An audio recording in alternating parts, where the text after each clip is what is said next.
Bueno, buenas tardes chicas, ¿qué tal? ¿Cómo les va? Es un gusto volverme a contar con ustedes en esta semana, ¿sí? En la clase habitual del día lunes. Hoy tenemos poca asistencia, ojalá se vayan incluyendo a la clase a medida que vamos avanzando. Algunos pequeños avisos que quiero darles, que creo que van a ser muy importantes para, más que todo, la semana que viene.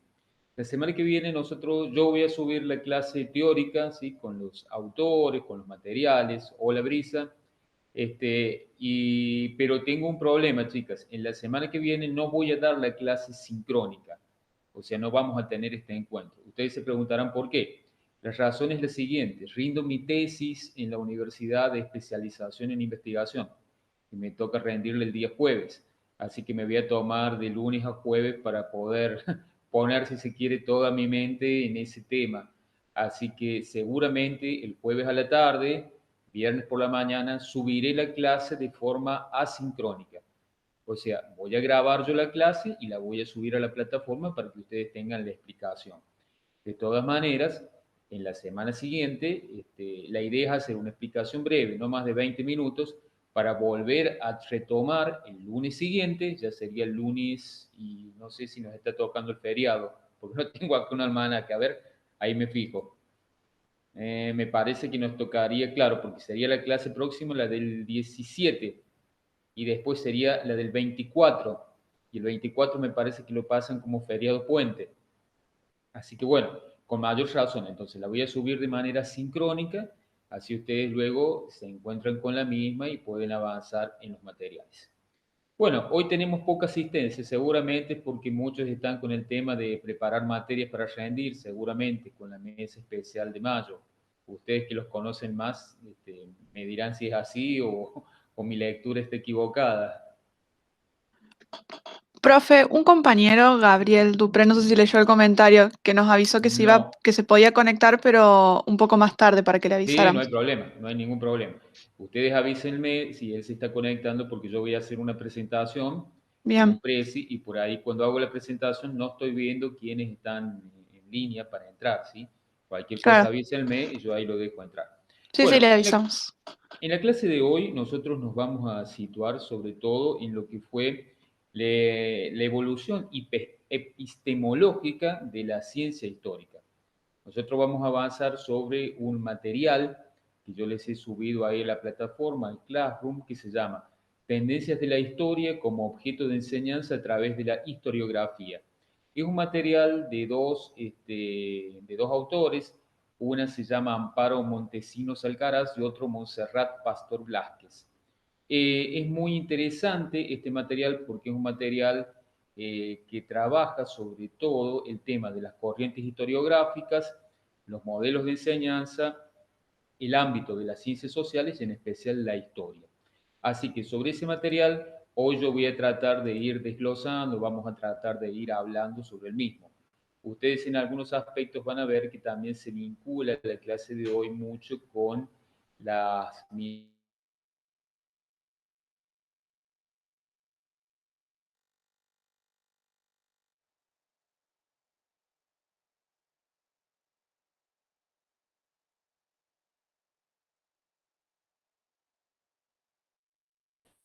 Ahí retorné.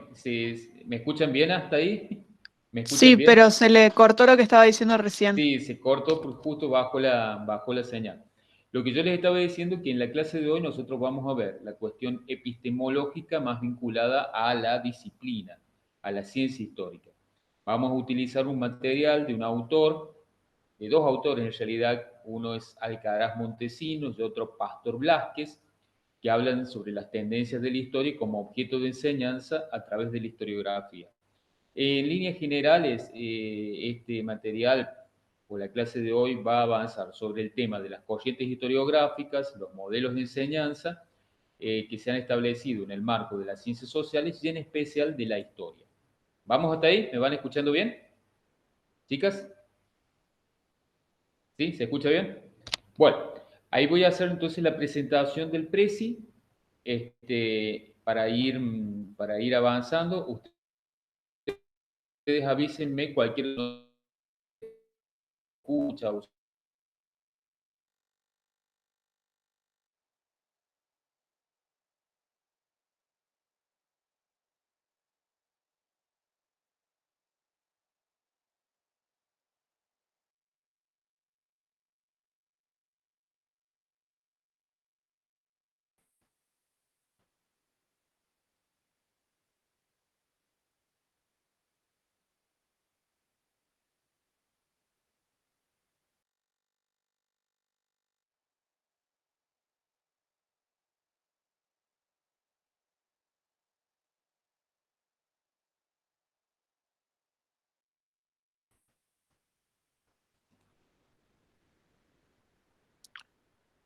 Ahí, Profe, chicos, se había retorné. cortado, se Sí, sí, cortó.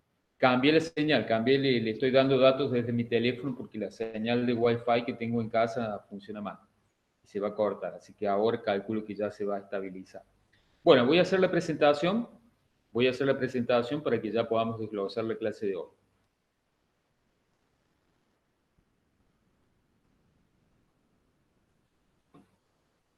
Ustedes cualquier duda, cualquier pregunta, me avisan, ¿sí? Recuerden que tienen que habilitar el micrófono porque yo no las voy a poder ver. ¿Se está viendo lo que estoy presentando? Sí, profe, se ve bien. Sí, perfecto. Bueno, vamos a ir avanzando entonces sobre algunas cuestiones importantes. Nosotros, sobre todo en esta disciplina, en didáctica de la historia, avanzamos sobre de qué manera la historia ha ido evolucionando como disciplina histórica. En líneas generales partimos de esta idea de epistemología. Ahí me parece que alguien me está pidiendo entrar, ¿o no? No, me parece. Avanzamos sobre el tema de la epistemología, solamente con un motivo de poder recordar qué es la epistemología. Es aquella parte de la filosofía que estudia en líneas generales principios, fundamentos, extensión, por ejemplo, del conocimiento humano, del conocimiento en general. Es una palabra compuesta de dos términos, episteme y logos, que derivan del griego. Episteme quiere decir conocimiento y logos estudio. Esto es sencillamente para ir recordando algunas cuestiones que creo que son importantes. Bueno, vamos. La concepción de la historia siempre ha tenido en cuenta, diría, grandes presupuestos que nosotros los enmarcamos dentro de lo que se denomina las corrientes historiográficas. Este, Traducido esta mirada o esta concepción de la historia, tiene, yo diría, como ciertos fines o ciertos objetivos que intenta llevar adelante. Por ejemplo, esta mirada historiográfica tiene que ver fuertemente con los contenidos históricos a destacar, las metodologías que nosotros podemos adoptar, obviamente a la hora de pensar una clase, las fuentes que seguramente vamos a tener que consultar para poder incorporar el conocimiento o la información que luego trasladaremos a nuestros alumnos y generalmente las técnicas que vamos a emplear para hacer eso. Todo esto tiene, en cierta manera, una correlación con los modos de transmitir el conocimiento histórico. Y esto nos va, yo diría, a permitir configurar el día de mañana una didáctica determinada al poder trabajar con diferentes grupos ya en el ámbito del aula. Entonces, para irnos parando en la clase de hoy, sobre todo vamos a abordar las corrientes historiográficas, podemos decir, desarrolladas a partir de finales del siglo XIX y que han tenido una impronta, yo diría, clave, sustancial, sumamente importante en el marco del siglo XX. Estas corrientes, como dice ahí muy bien la filmina, son las siguientes. Hay cinco que sobresalen por su importancia y estoy seguro que muchas de ellas ustedes ya las han visto, seguramente han hablado de las mismas. No sé si han cursado hasta el momento la materia historiografía, pero bueno, son las cinco más importantes sobre las cuales se han parado, yo diría, las miradas historiográficas dentro de nuestra disciplina. No sé si hay alguien que me pide entrar. No, Sí, profe, hay un compañero nos avisó que está pidiendo entrar. pero no lo estoy viendo, no me está A figurando ver. acá. A ver, ahí me quedo un chiquito en línea sin volver a la filmina para ver si lo puedo dejar entrar. No, siento que... A ver si puede volver a entrar.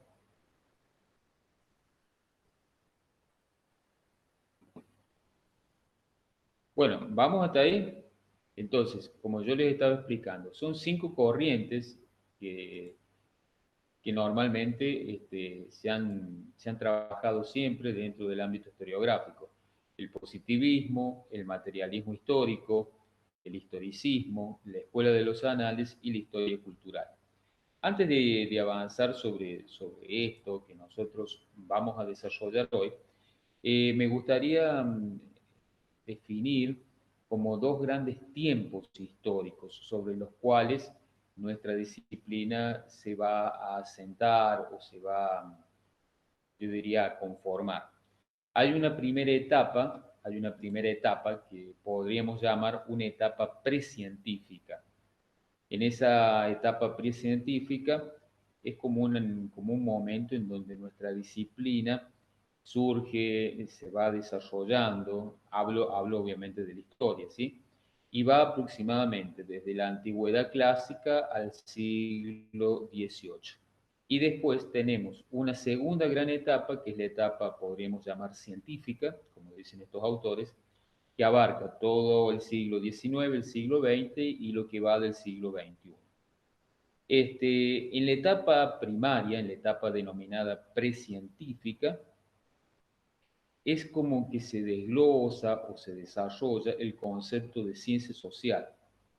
Este concepto de ciencia social está de alguna manera ligado a ciertas concepciones que tienen que ver con la antigüedad clásica, que tienen que ver con el pensamiento y la filosofía de civilizaciones como la griega, como la romana, y que en líneas generales están orientadas hacia lo que es, yo recién les marcaba, la cuestión filosófica, la cuestión ética, la cuestión moral.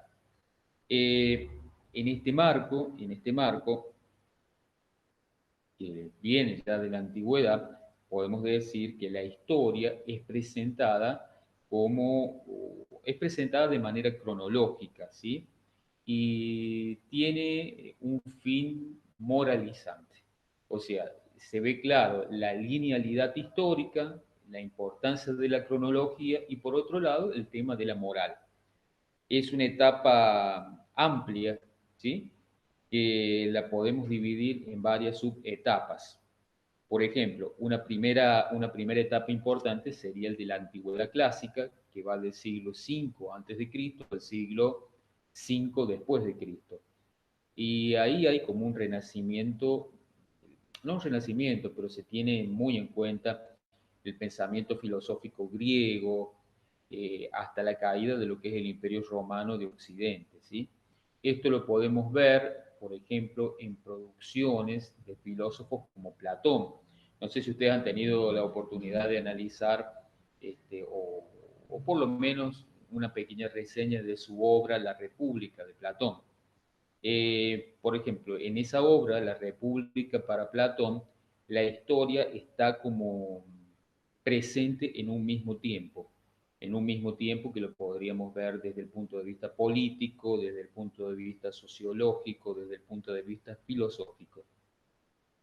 En esa obra, La República de Platón, él plantea, por ejemplo, diferentes formas de gobierno y sobre todo nos muestra en líneas generales cómo debería ser una conducta moral, si se quiere, aceptable.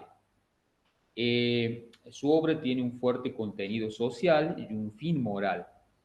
El historiador cumple una función de ser un contador de historia con un fin moralizante. Vieron esa vieja historia que muchas veces relataban y con una moraleja al final que dejaba una enseñanza. Bueno, ahí nosotros podemos situar a Platón. Luego vendrá Herodoto, otro de los grandes filósofos de la antigüedad, que se va a distanciar del tiempo, ¿sí? Sobre todo de ese tiempo enmarcado en dioses y en héroes homéricos, y se va a ceñir o se va a orientar, por llamarlo de esta manera, a un tiempo más real, al tiempo de los hombres, ¿sí? Y va a reconstruir ese tiempo de los hombres a partir de los enfrentamientos, a partir de las luchas del mundo antiguo.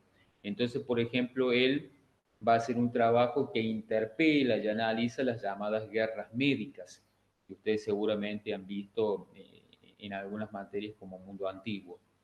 Ya pasando al ámbito de la Edad Media, a partir del siglo V al siglo XV, podemos decir que la tradición greco-romana sigue estando presente, ¿sí? Estamos en el marco de la Edad Media. El concepto social en este tiempo va a estar de alguna manera va a estar como unidos a la filosofía moral cristiana. El fin va a ser educar a través de los sentidos. Es una sociedad fuertemente teocéntrica, o sea, todas las actividades del hombre, inclusive estas habilidades, estas miradas que tienen que ver con el pasado y con la forma de transmitir lo que sucedió, también de alguna manera guardan, yo diría, mucha relación con esa mirada teocéntrica. Todo tiene que estar puesto al servicio de Dios. Todas las actividades del hombre tienen que agradar a los ojos de Dios. De ahí que se va a conformar como una especie de, yo diría, de teología cristiana. En esa teología cristiana, marcada dentro de lo histórico, dentro de nuestra disciplina, podríamos decir que es el único medio de interpretación que la historia tiene en ese momento. O sea, yo no puedo interpretar la historia por fuera de la iglesia, por fuera de la religión. Ahí me gustó mucho un ejemplo que utilizan los autores que tiene que ver con la cuestión de la arquitectura, del arte, sobre todo medieval de Occidente. Y hablan obviamente de las grandes catedrales, de los grandes, de las grandes estructuras arquitectónicas que la iglesia realiza y que hoy son maravillas del mundo, ¿sí? Del mundo antiguo. Sobre todo aquellas grandes iglesias con bóvedas eh, muy majestuosas. En los comienzos del sistema de construcción permitía que por el peso de las bóvedas no hubiera tanta luz en las mismas, que no irradiaran al interior del edificio luz, sino se podían colocar ventanas porque era como que corría riesgo la estructura, los cimientos sobre los cuales esta construcción se sustentaba. Entonces se hablaba de la bóveda oscura. Y para dar una explicación de por qué la bóveda era oscura, no se circunscribían al ámbito de una explicación desde lo arquitectónico, sino que la explicación la daban a partir de lo teológico. Por eso yo les digo, siempre en todas las actividades la mirada estaba centrada en Dios. Cuando hablamos de lo teológico, por ejemplo, en el caso de estas bóvedas oscuras, por llamarla de alguna manera, ellos decían, es la señal del recogimiento de Dios. Ahora, cuando avanzamos ya un poco más en el tiempo y las formas arquitectónicas van cambiando, van modificándose, y empezamos a ver otro tipo de construcciones como las bóvedas de crucería. En las bóvedas de crucería, eh, a ver, la estructura tiene como grandes ventanales que permiten el paso de la luz. Entonces allí esa obra se explica a partir de esta mirada teológica de la luz de Dios. O sea, no se explican estas construcciones arquitectónicas desde la mirada de la arquitectura, sino que se explican o se tratan de fundamentar en la cuestión teológica. ¿Me van siguiendo hasta ahí? Chicas, ¿me van siguiendo? Sí, sí, profe. Bien. Continuando con esto, ya en la Edad Moderna, todavía no entramos de lleno a las corrientes historiográficas, ¿sí? Ya en la Edad Moderna, que va del siglo XVI hasta prácticamente el siglo XVIII, es a lo mejor la etapa que nosotros podemos considerar como la de prevalencia precientífica, la que anticiparía ya el siglo XIX, ¿sí? Es una etapa del siglo XVI al siglo XVIII en donde vamos a tener grandísimos descubrimientos. Por ejemplo, descubrimientos vinculados a los grandes viajes ultramarinos, el descubrimiento de América es uno de ellos, el cambio de esa concepción de mundo geocéntrico a un mundo o a una teoría heliocéntrica, la grandísima revolución que se da en el marco cartográfico y sobre todo se van a comenzar como a depurar ciertas técnicas de investigación y datación.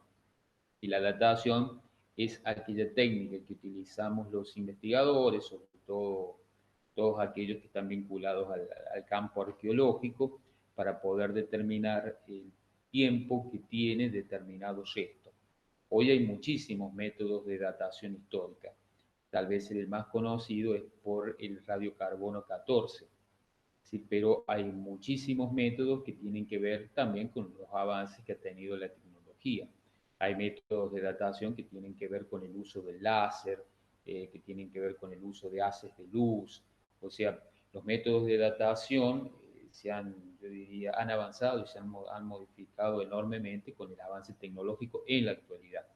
En ese tiempo era como que habían surgido y de alguna manera se van a convertir, yo diría, como en herramientas decisivas para el historiador, para el trabajo que el historiador quiere llevar adelante.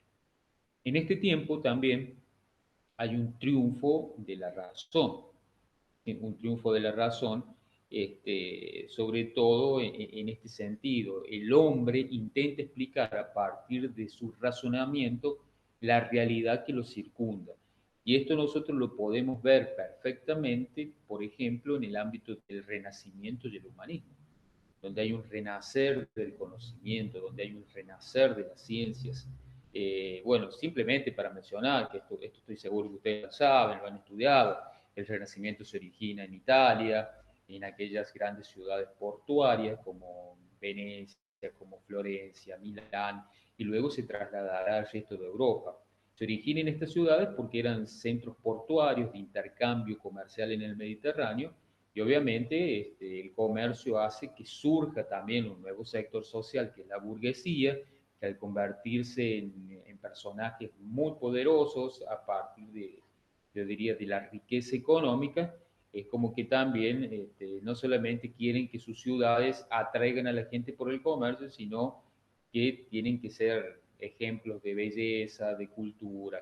Por eso en muchas de ellas se van a crear universidades, centros de formación, y va a ser el lugar en donde pintores, escultores, artistas en general van a ir a vivir, muchas veces protegidos por los llamados mecenas, que no eran otros que gente de mucho dinero bueno, que quería tener pinturas, esculturas, obras que emularan un gran pasado, el pasado greco-romano ya en ese tiempo.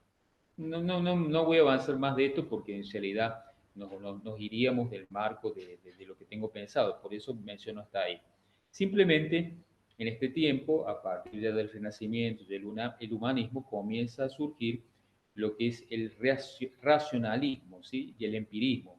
Hablo del racionalismo de Descartes, hablo del empirismo de Hume, todas estas miradas que se tienen sobre la razón van a ya desembocar en el siglo XVIII en lo que nosotros conocemos con el nombre de Ilustración.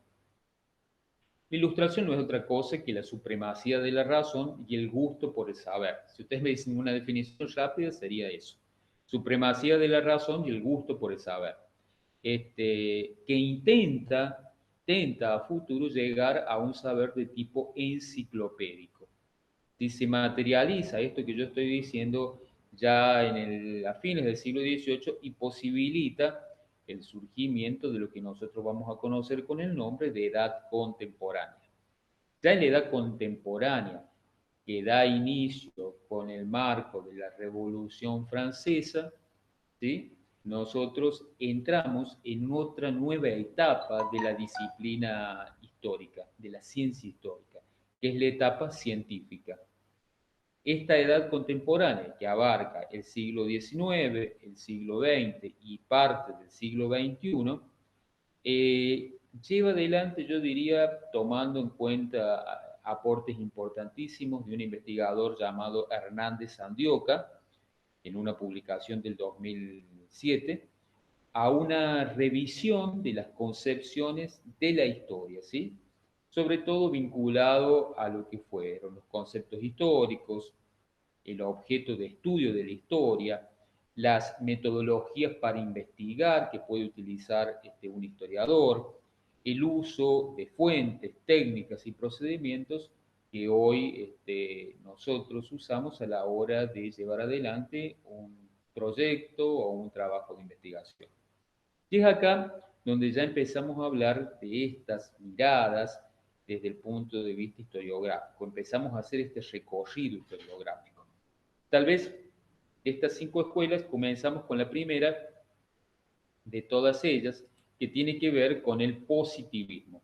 Esta corriente nació en Francia en el siglo XIX y en Alemania tuvo sus principales representantes, ¿sí? Afirmaba que para poder abordar la historia era necesario buscar el dato real, preciso y cierto. Dentro de esta escuela positivista que surge a fines del siglo XIX, von Ranke es uno de sus principales protagonistas. Él va a pretender hacer una historia de los acontecimientos, de naturaleza, si se quiere, político-militar. En este tipo de historia, hay un mosquito medio sonso, en este tipo de historia podemos decir que se basa puramente en la recolección de datos, en el hecho de poder establecer fechas precisas y sobre todo que aquel que hable de la historia, aquel historiador que se remonte a un hecho del pasado tenga una gran erudición. Y o sea, de ahí la importancia de la oralidad a la hora de explicar la historia. ¿Vamos bien hasta ahí? ¿Me van siguiendo? ¿Me van siguiendo? Sí, profe. ¿Sí? Bueno, yo ahí les he mencionado uno de los exponentes, von Ranke, pero seguramente, como yo les decía, surge en Francia y otro de los grandes del positivismo francés va a ser Augusto Comte, ¿sí? Herbert Spencer en Inglaterra, Erich Hagiet en Alemania, Roberto Ardigó en Italia. Podemos decir que es la historia de ciencia positiva y dentro de sus principales características está el análisis de datos y documentos oficiales, el famoso mito de los orígenes, que el mito de los orígenes tiene que ver con el surgimiento, por ejemplo, no sé, en el caso de Argentina, el surgimiento del Estado-Nación, ¿sí? Cómo surgió nuestro territorio, nuestro país. De ahí la importancia que le van a dar sobre todo a esta historia liberal que llamamos en la Argentina, liberal mitrista, en donde se valora el héroe, en donde se valora los mitos, en donde se valoran las grandes gestas que se llevaron adelante en el pasado. ¿Sí? Se le da una gran importancia a la reconstrucción de los hechos pasados tal y como acontecieron. De ahí la importancia que toma todo esto, ¿sí? La historia de guerras, fechas, batallas, ¿sí? Y se van a privilegiar a sujetos individuales y que generalmente estos sujetos individuales pertenecen a sectores dominantes de la historia o por lo menos a sectores protagonistas de esa historia. Y eso lo podemos ver en la historia argentina, ¿sí?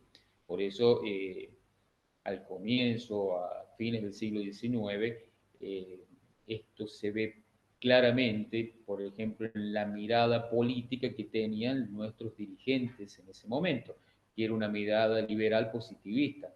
Y el positivismo, sobre todo, también entendido como aquella capacidad del hombre de poder entender a partir de su razón, a partir del descubrimiento, a partir de la aplicación del método científico, entender, como decía, la realidad que lo circunda, poder entender el medio en el cual está presente. Por eso los positivistas tenían una frase, ver para creer. Si yo no veo que realmente existe, directamente digo, no es posible. Si yo digo, bueno, este frasco es de cristal y acá adentro hay azúcar, este, para un positivista me va a decir, bueno, a ver, préstame, lo va a tocar, lo va a abrir, va a probar el contenido y ahí verdaderamente se va a asegurar de lo que yo le digo es verdad. Entonces, ellos validan el saber a partir de la aplicación del método científico. El método científico tiene que ver con la investigación, tiene que ver con el planteo de hipótesis, tiene que ver, yo diría ya, con el proceso o el trabajo que los historiadores van a desarrollar, se puede decir en el marco ya de comienzo del siglo XX. Esto le va a dar una gran importancia más adelante a la llamada escuela de Anales. La escuela de Anales va a tomar algunos elementos del positivismo, sobre todo en esta mirada del tiempo corto, del acontecimiento, que ya vamos a ir avanzando. Bueno, otra de las miradas tiene que ver con el materialismo histórico, ¿sí? El materialismo histórico tiene que ver con una corriente que llega con Karl Marx, es pues consideraba que la historia no está constituida tan solo por hechos, ni por categorías, ni por los protagonistas de estos hechos. Y esto es un quiebre, yo diría, muy importante, el que protagoniza Marx, sobre todo con el materialismo histórico. Nos conduce, si ustedes quieren, a un modo de producción, podemos decir, enmarcado dentro del socialismo y al triunfo de lo que él llamaba el proletariado como clase social. Marx va a crear un cuerpo conceptual diacrónico que se basa fundamentalmente en conceptos de clases sociales y modos de producción. ¿Sí? A partir de esta idea de concepto social y modo de producción, es que va a intentar de alguna manera perseguir otro tipo de conocimiento. Los exponentes van a ser, obviamente, Karl Marx, por su obra El Capital, Jared Diamond, Marvin Harris y Federico Engels. Son tal vez los principales protagonistas de esta línea historiográfica. Y acá les voy a exponer algunas de sus características. La historia es la lucha de clases, abordamos, bueno, yo ahí lo estoy utilizando desde un precio, no lo he desarrollado, pero bueno, a ver, si ustedes me dicen, ¿y en qué se compara, por ejemplo, el materialismo dialéctico o histórico con eh, la corriente positivista? Sobre todo en que coinciden en algo que me parece muy interesante, que tiene que ver con la mirada lineal de la historia. Si bien tienen fines y objetivos diferentes, persiguen el conocimiento científico de la realidad social. Eso es algo que los une tanto a unos como a otros. Vamos con el tema del historicismo. Considera toda la realidad como el producto de un devenir histórico, por ello resulta fundamental el pasado. En esta corriente, la historia es el punto de partida del desarrollo del hombre y por lo tanto cualquier hecho técnico, artístico o político es un hecho histórico que se puede comprender por la naturaleza.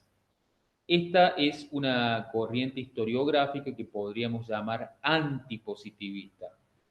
Diddley es uno de los principales representantes, era un alemán, y este hombre consideraba al conocimiento histórico como una especie de forma específica del saber, que es muy distinta a los llamados métodos científicos que se aplicaban en ese momento a las ciencias naturales. Hay otros representantes, el caso de Cross, el caso de Spengler, Collinsburg, creo que así se pronuncia, ¿sí? Acá hay algunos, Benedetto Cross, bueno, von Rank, Diddley, ¿sí? Wingley, son algunos de los principales exponentes de esta mirada, ¿sí? Inician una concepción cíclica de la historia no lineal, definida hacia una meta. No se pueden resolver todas las incógnitas ni explicar los hechos históricos en su totalidad. No existe una historia total. Hay datos objetivos, pero la interpretación es subjetiva. ¿Qué es lo que quiere decir esto? Para que me entiendan del otro lado. Que cuando un historiador analiza determinadas fuentes históricas, se encuentra con determinados documentos, si bien son datos que nos van a servir para poder interpretar un hecho histórico que ha ocurrido en un pasado cercano o muy lejano, la interpretación que uno le dé a esos documentos también va a estar cargada de subjetividad. Es más, hasta podemos discutir el hecho de que esa historia que a lo mejor está relatada en algún documento que yo encontré, también puede ser subjetiva en función de la mirada y en función del tiempo que le tocó vivir al protagonista o a aquel que me cuenta la historia. Esto lo podemos ver objetivamente en aquellas personas que a lo mejor sobrevivieron a ciertos procesos históricos importantes. Por ahí hacen un relato 20 años después de lo que ocurrió 20 años antes o 30 años atrás, o sea, un hecho que sucedió en determinada época, pasaron 30 años y a lo mejor alguien lo escribe. Pero bueno, allí también empieza esta cuestión de la subjetividad, y las cuestiones que tienen que ver con la memoria, así que por ahí nos juega malas pasadas. A lo mejor dos personas que vivieron el mismo acontecimiento A ver, pongo un ejemplo, la Guerra de Malvinas, sucedida en 1982. Si yo tomo a dos excombatientes que estuvieron en la guerra, seguramente, y que presenciaron, no sé, algún desembarco o que tuvieron que enfrentarse a, a soldados ingleses en ese momento en el campo de batalla, los dos que vivieron el mismo momento, vivieron el mismo suceso, seguramente van a tener relatos distintos, porque el paso del tiempo también hace que nuestra memoria le coloque otros aditamentos a lo que sucedió, o en todo caso se puede llegar a olvidar de algunas cosas que a lo mejor en su momento contó y que ahora ya no está reproduciendo. ¿Me van siguiendo hasta ahí? Entonces, esa es una cuestión de la interpretación subjetiva.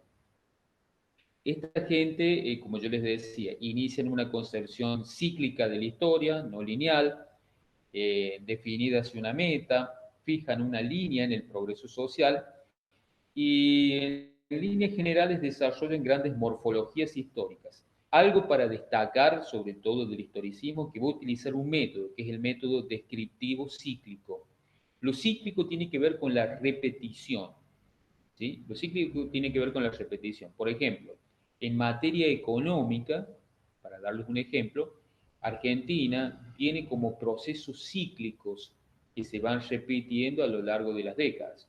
Un proceso cíclico es el proceso de endeudamiento, ¿sí? Con organismos internacionales, llamémosle Fondo Monetario Internacional, llamémosle, no sé, acreedores pertenecientes a las naciones industriales. Bueno, alguien podría decir, el problema argentino económico es cíclico, porque es algo que permanentemente está presente y se va repitiendo. Y las crisis económicas que vive nuestro país, ¿sí? Esta crisis de inflación, en todo caso hiperinflación, está presente en buena parte de nuestra historia. Entonces, bueno, ahí hay algunas cuestiones que los historiadores de esta escuela analizan y trabajan. Después de esto, ya entraría una escuela que ustedes conocen, la famosa escuela de Anales, una escuela francesa, nace en esta nación y rescata al hombre como protagonista de la historia. De esta manera se hizo necesario el uso de ciencias como la antropología, la economía, la geografía y la sociología para la comprensión de los hechos históricos. Sobre todo en esto, chicos, yo recién les decía que el positivismo en general siempre valoraba la historia mítica, la historia de los héroes, de los grandes personajes, de aquellas personas que habían sido como los enormes protagonistas de un hecho histórico, que tal vez ese suceso histórico había sido posible gracias al accionar de estas personas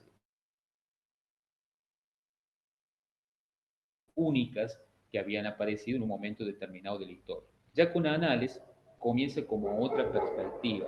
Los exponentes de Anales son muchos, porque este fue, ¿cómo les podría decir? Varias generaciones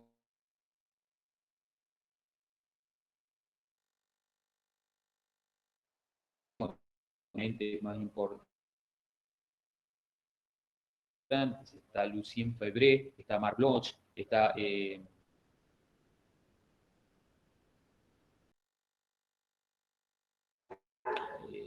Braudel, y que seguramente en el marco de cada generación tuvieron ideas que fueron claves, ideas que fueron muy importantes en su momento.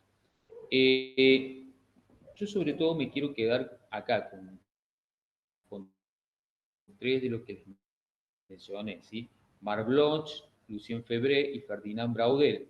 Sobre todo con este último, con Braudel, porque ya en la segunda etapa de Escuela de los Anales, en 1945, podemos decir que la historia social, Braudel considera que necesita o requiere, para ser más preciso, el conjunto de las ciencias sociales para desarrollar su discurso.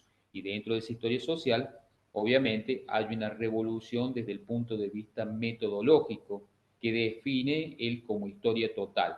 Se intenta ya, o intenta por lo menos Braudel, dar una mirada de la denominada historia total, o sea, una idea de una visión integrativa de todas las ciencias sociales. Obviamente que no lo consigue, pero es muy interesante el planteo que realiza. ¿Hasta ahí me van siguiendo, chicos? ¿Hasta ahí me van siguiendo? Sí, sí, profe. ¿Sí? Bien, seguramente en análisis es lo que ustedes más han visto. O sea, yo recién me quedé con la segunda parte de análisis a partir de Braudel. Pero en el caso de Bloch y Febré es muy interesante el surgimiento de análisis a partir de una publicación de una revista francesa donde ellos analizan, se puede decir, la historia a partir de la irrupción, podemos decir, de lo económico y de lo social, cuestiones que antes no se habían tenido presentes, ¿sí? Por eso yo les decía siempre la historia era una historia de héroes, era una historia de personajes, ¿sí? Que habían sobresalido del resto, por el cual un proceso histórico había logrado tener éxito. Bueno, ellos es como que le dan otra perspectiva, podemos decir una perspectiva o una mirada más economicista, más política, y con el paso del tiempo análisis como que va progresando, va incorporando otros elementos, ¿sí? Como por ejemplo la historia de las mentalidades, de las ideas. Por eso ya con Braudel hay una intención de hablar de cuestiones que tienen que ver con la coyuntura, con el tiempo corto, con el tiempo largo, y son algunos aspectos que se van a trabajar en esta escuela. ¿Sí? Bajo esta mirada, bueno, el concepto de documento histórico, agregado a los escritos, testimonios orales, imágenes y restos arqueológicos. Como ustedes ven, acá hay una incorporación de otras disciplinas auxiliares de la historia, que son muy importantes, ¿sí?, para el historiador. Los sujetos son los colectivos. ¿Esto qué quiere decir? Que ya no se tiene en cuenta un héroe, por ejemplo, San Martín. Si yo tengo que analizar el cruce de los Andes, no solamente lo analizo a San Martín, cómo hizo San Martín para cruzar los Andes, sino que analizo todo el gran colectivo de sujetos que puso manos a la obra en esa epopeya.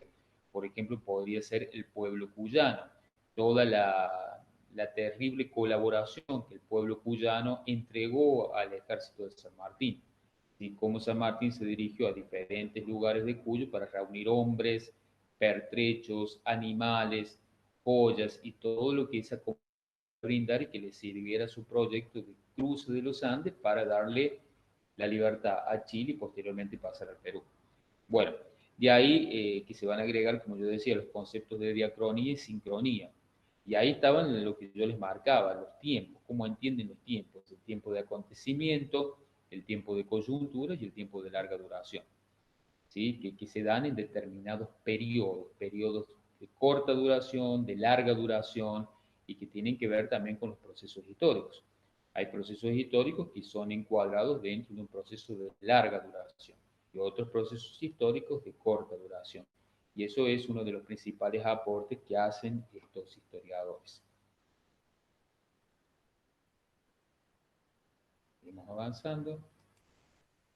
Y en la actualidad nosotros también hablamos de una historia cultural que postula que toda función intelectual debe explicarse a partir de su relación esencial con las condiciones históricas, culturales y psicológicas del individuo, de su mundo que lo construye, con lo que construye, perdón, su conocimiento. A ver, no sé, me parece que alguien pidió entrar. Sí, sí, Brisa, ahí te estoy viendo. Habilitame el micrófono, porque acordate que yo al hacer la presentación por ahí no me doy cuenta que me están pidiendo hablar. Decime, Brisa. Brisa. ¿Me escuchas? Lourdes, ¿me escuchas? ¿Sí? Sí, profe, yo sí. No, porque la veo a Brisa con la manito Sí, levantada, no sé si quiere preguntar algo. se ve que se le ha trabado, me parece. O no sé. No, a Ah, ver, igual hay unos compañeros me parece que estaban queriendo entrar, pero sí, pero no me a ver. no me están entrando para poder. Hablo y no se escuche, no sé qué sucede. Ajá. Tenés muteado el micrófono, Brisa. Tenés muteado el micrófono, desmuteate. Sacale el tilde al micrófono y ahí vas a poder hablar.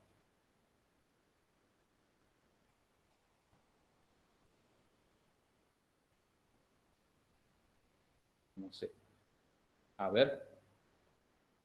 Sí, ahí te escucho, decime.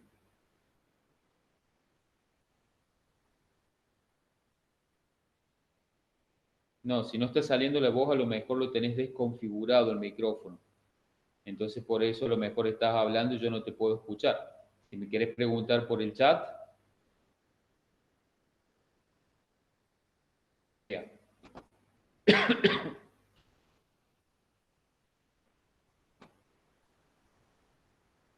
Bueno, ahí cierro con la historia cultural, como les decía, algunas de las características de la historia cultural es los temas estudiados han sido los niños, las mujeres, los libros, la lectura, la vestimenta, etc.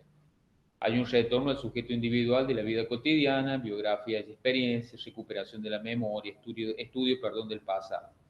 Dentro de estas tendencias actuales de la historiografía, puedo marcar, por ejemplo, la famosa historia de las mentalidades, la historia oral, la historia del presente, la ecohistoria o ecohumanismo, como se ha denominado también, el tema de la microhistoria o de la historia local. Son algunas de las tendencias actuales dentro del campo historiográfico. Vale recordar algo, nos encontramos también en el marco de un nuevo paradigma, un paradigma que se está construyendo, que está en plena construcción. Entonces es como que han surgido muchas propuestas sobre los cuales muchos autores han avanzado, ya han tratado de ir como incorporándole nuevos elementos a la mirada histórica. Esto que se ve a nivel mundial también se está de alguna manera trabajando en la Argentina. Hay algunas líneas de investigación que se han seguido y que tienen que ver, por ejemplo, con historia de mujeres, que yo recién no les mencioné, o la historia de la perspectiva de género, o historia de niños, ¿sí? Que se está trabajando y que es sumamente interesante. Es sumamente interesante y son como miradas renovadoras, nuevas dentro del campo historiográfico, tanto a nivel mundial como a nivel de nuestro país. Bueno, hasta allí es un repaso así muy general, muy acotado de lo que han sido las corrientes. Yo los invito a leer el apunte, los materiales que les he dejado, que me parece que les van a servir en todo caso a muchos de ustedes para ir refrescando esta idea de miradas historiográficas. Y ustedes se preguntarán del otro lado, pero ¿por qué son tan importantes? Porque son importantes a la hora de pensar sobre qué posición yo me voy a parar, no sé, cuando tengo que seleccionar autores para armar un tema, autores para definir un programa, autores para trabajar una temática en particular, ¿sí? La gran mayoría se va a sorprender, pero a pesar que, como ustedes han visto, que yo les estoy mencionando, nuestra disciplina ha tenido un gran avance, un gran desarrollo con el paso del tiempo, no es una disciplina estancada, todo lo contrario, nosotros en nuestras aulas seguimos en un amplísimo porcentual enseñando una mirada histórica, podemos decir que se sigue basamentada en lo que es la mirada liberal positivista. Y eso ustedes lo pueden observar en los libros de texto. En los libros de texto que se utilizan en el secundario hoy y que ustedes van a trabajar con estos libros a la hora de preparar una clase, se van a encontrar que la mirada que tienen estos libros es la misma mirada de hace 30, 40 años atrás y me atrevería a decir de comienzos del siglo XX. Una mirada lineal, la cuestión cronológica, la cuestión de, del héroe, del mito. O sea, hay cuestiones que no han avanzado, más allá de que hay cambios en cuanto a los libros en sí, las infografías, las interconexiones que se dan a páginas, o sea, dentro de la estructura del libro hay cambios, pero la forma de relatar la historia, la forma de escribir la historia para que luego nosotros con nuestros alumnos podamos utilizar esa fuente para poder trabajar dentro del aula, es como que va en contrasentido de donde la historia hoy por hoy se encuentra. Y eso va a ser como tema de debate que nosotros vamos a plantear dentro de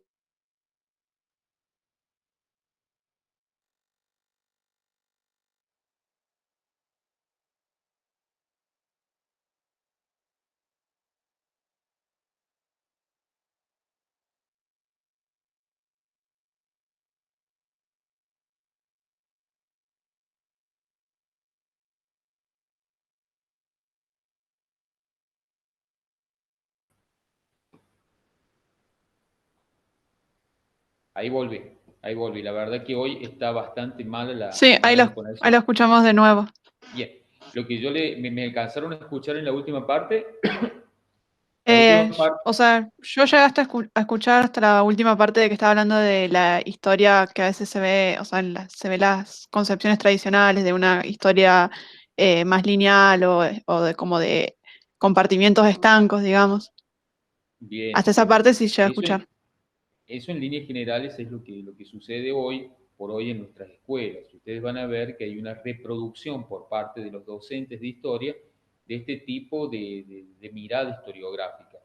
A pesar de que ha habido grandísimos cambios a lo largo del siglo XX, y hoy estamos en un proceso de permanente transformación, de convivencia, de miradas múltiples a la hora de hablar de cuestiones que tienen que ver con nuestra disciplina, pero que en líneas generales no se aplican al interior de nuestras clases. Ustedes Profe, van, sí, y hasta incluso me quedé pensando en uno de los autores que leímos, no me acuerdo bien en cuál, pero como que decía que constantemente se están cambiando tal vez los contenidos en sí que se van a enseñar, pero la metodología al fin y al cabo como que sigue siendo la misma, como que de ese lado no hay un cambio de cómo claro, enseñar la historia. claro, eso es algo que se ve. O sea, por un lado, uno intenta mejorar la cuestión de los contenidos, integrarlos y para que no queden grandes espacios de tiempo o de procesos históricos sin ver. Eh, nosotros teníamos un grave problema en el diseño curricular anterior, ¿sí? De que había como grandes saltos espacio-temporales, ¿sí? Que no se compensaban de un año a otro. Entonces, por ejemplo, un chico de segundo año pasaba a un tercer año a hablar, no sé, por decirte algo, de la Primera Guerra Mundial, o hablaba, a ver, para ser más preciso, en historia argentina, hablaba ya de la generación del 80, ¿sí? Siendo que no sabía absolutamente nada de lo que había pasado en nuestro territorio, por decirte un tiempo cercano, de la Revolución de Mayo hasta el 80, no sabía nada. O sea, directamente saltaba en tercer año con la revolución, con la generación del 80, la Argentina agroexportadora, y de ahí pasaba a la Primera Guerra Mundial. Entonces vos le hacías alguna pregunta acerca de la Revolución de Mayo, acerca de la crisis del año 1820, acerca de la etapa rosista y no conocía absolutamente nada. Entonces, Claro. Yo creo que ese es un lo viví problema. como experiencia, digamos, como alumna, que, y por ejemplo, historia argentina, recién tuve el último año del colegio. Claro. Entonces como que había una parte que nunca se había, digamos, visto en los Bien, y contenidos. eso implica un problema, porque, a ver, si uno quiere entender la lógica de la generación del 80, cómo se estructuró, las características que tuvo, cómo se conformó el Estado-Nación, vos no podés partir ya de una idea de algo que estaba ya listo, ¿sí? Sino que tenés que ir mucho antes. Entonces, bueno, eso obligaba a algunos docentes que por ahí teníamos una mirada más amplia a decir, no, yo no puedo empezar con la generación del 80, yo a los pibes les tengo que enseñar por lo menos qué pasó a mediados del siglo XIX y dos o tres cositas importantes de comienzos de ese siglo, para que entiendan de dónde venimos, qué es lo que pasó y, así, y dónde estamos parados en este momento que comienza el programa. Entonces, bueno, esas eran las contrariedades que tenía nuestro diseño. Se han mejorado, pero no quitan, como vos decías recién, que a la hora de pensar esta idea de definir no solo el contenido, sino la manera en que vos lo vas a enseñar, volvemos a caer en lo mismo. Volvés a utilizar los libros de texto que están en el secundario y te encontrás con la sorpresa que hacen un relato de una historia mitrista o hacen un relato de una historia parapetrada en esta idea del héroe, o solamente una historia pensada desde una sola mirada. Entonces, bueno, allí yo digo tiene que estar ya la mano del docente, la mano del docente para poder definir cuál va a ser la mirada, hacia dónde quiere ir con sus alumnos y la forma en que quiere transmitir la historia. Porque si no, vamos a caer siempre en la crítica que no está mal, yo siempre valoro la crítica, pero la crítica en donde nos colocan a todos dentro de una misma bolsa. ¿Cuál es el trabajo del profesor de historia? Va a la clase, les dicta a los alumnos o hace una explicación así sumamente rápida y les dice, bueno, vamos a hacer un trabajito práctico, abran la hoja tanto del libro ¿sí? Les dicta 5 preguntas y les dice todas las respuestas las encuentran de la hoja número 20 a la página número 25. Y entonces simplemente, ¿qué hace el alumno? Copia y reproduce de manera verbal, casi memorística, lo que el docente quiere que diga. Y la historia hoy pasa por otro lado, pasa para un proceso de crítica, de análisis, de problematización, de situarme dentro de múltiples contextos, de múltiples miradas. Por eso es tan importante esto, que ustedes tengan en cuenta desde lo historiográfico dónde se quieren parar, y para relatar un proceso histórico. Alguien me puede decir, pero no está mal trabajar de forma tradicional. No, no está mal, pero a ver, vos no todas las clases vas a trabajar de manera tradicional. Tenés que plantear cuestiones alternativas, porque si no, la audiencia, que son tus alumnos, los vas a perder. Van a decir, ¿con quién tenemos ahora? Y volvemos a tener con la profe o el profe de historia. Uy, no, 2 horas y me da un sueño bárbaro cuando comienza a hablar. En cambio, si vos incentivas a que el chico te siga, le vas haciendo un relato que le es cercano, un relato que lo ayude a pensar, en donde lo pongas en evidencia, en donde lo lleves a que habla, a que critique, a que, no sé, se ponga en un rol o en un papel de un personaje de la época, yo creo que hay muchas cuestiones que se pueden cambiar y que se pueden modificar. Y, profe, con eso último de que decía de que, bueno, si bien, o sea, se hace una crítica a la tradición más, o sea, lo más tradicional, que tampoco no hay que dejarlo, digamos, totalmente de lado, me hizo acordar en didáctica general cuando veíamos los enfoques de, digamos, de docente, que era el terapéutico y el crítico, creo, como Sí, que la conclusión del autor era decir, bueno, está bien, o sea, que cada enfoque, digamos, tiene sus propias características, pero no encasillarse tampoco en un solo enfoque, sino ir, no, no. digamos, tomando los distintos enfoques en los distintos momentos que, digamos, que te toca del aula. Sí, sí, por eso te digo, el docente tiene que tener como esa cintura para poder ir manejando los tiempos del aula y el grupo con el cual también le va a tocar trabajar. Porque si bien es cierto, por ahí uno va con muchas expectativas a la hora de pensar una clase, también tenés que tener presente el contexto y el grupo que te va a tocar para trabajar la misma. ¿Sí? Por ejemplo, hoy en este contexto de pandemia, muchas veces lo que nosotros podemos hacer desde un Meet o una explicación así muy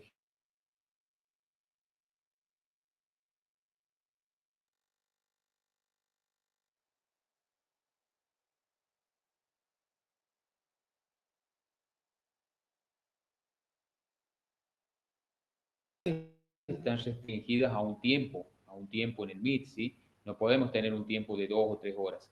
Entonces también eso nos quita como ciertos elementos que a veces se pueden trabajar dentro del aula. Ojalá ya al volver a la ansiada normalidad todo esto pase y bueno, y va a haber otros elementos que vamos a tener que volver a rescatar para trabajar en el aula. Si bien yo creo que esta incursión de la tecnología es algo que llegó para quedarse, mucho de esto que vivimos lo vamos a seguir teniendo, ¿sí? Yo creo que se va a complementar con la cuestión presencial el día de mañana. Va a ser muy interesante el avance, muy interesante. Por eso te digo, estamos en el proceso de conformación de un nuevo paradigma, que sin lugar a dudas ustedes que van a ser ya futuros docentes del siglo XXI, lo van a vivir, lo van a vivir. Yo viví el hecho de que siempre nos decían, se va a acercar, va a llegar el momento en que ustedes van a tener que hacer tal o cual cosa. Y lo veíamos como muy lejano. Bueno, esta cuestión de la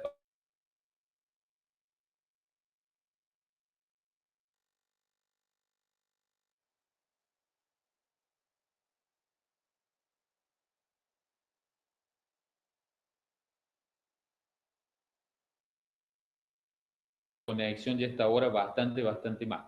Bueno, chicas, vamos a dejar acá. Yo voy a pasar luego el video, ojalá se haya grabado bien, no se corte tanto. Lo que les pido, lean el material que se va a subir a la plataforma para el lunes que viene, avísenle a sus compañeros de esta situación. Yo voy a subir la clase del lunes próximo de manera asincrónica. Sí, la estaré subiendo entre viernes y sábado a la plataforma para que ustedes la tengan y la puedan ver. Obviamente, si queda alguna duda, cuando retornemos a la siguiente clase, la planteamos, vemos, la discutimos.